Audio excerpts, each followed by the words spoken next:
এইবার আমি যে অদ্ভুত কাজটা করতে যাচ্ছি আমার মনে হয় না এর আগে আপনারা কখনো দেখেছেন।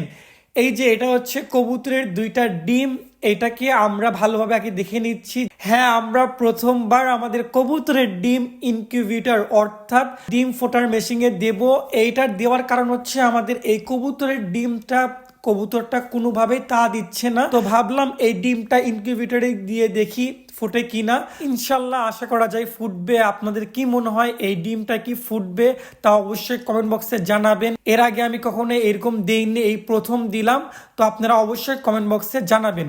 এই ভিডিওটা 3 দিন পরে আলহামদুলিল্লাহ আমাদের দুইটা সিল্কি মুরগির বাচ্চা ফুটেছে। আপনারা তো সবাই জানেন আমাদের খামারের হাঁস মুরগি সব শেষ হয়ে গেছে, শুধুমাত্র ওদের রেখে যাওয়া এই ডিমগুলো ছিল, আমরা এগুলো মেশিনে দিয়েছিলাম। মাশাল্লাহ আমাদের দুইটা সিল্কি মুরগির বাচ্চা ফুটেছে। আর দুঃখের বিষয় আমাদের ব্রাহ্মা মুরগির ডিম একটাও জমে নাই, এগুলো ফুটবে না, তাই এগুলো বের করে রেখে দিয়েছি। 3 দিন আগে যে কবুতরের ডিম দিয়েছিলাম আলহামদুলিল্লাহ এগুলো জমেছে, অর্থাৎ বাচ্চা ফুটার সম্ভাবনা আছে। তো দেখা যাক, সময়ের সাথে এটা আমরা বুঝতেই পারবো। তো পরবর্তী ভিডিওতে দেখা হচ্ছে। আসসালামু আলাইকুম।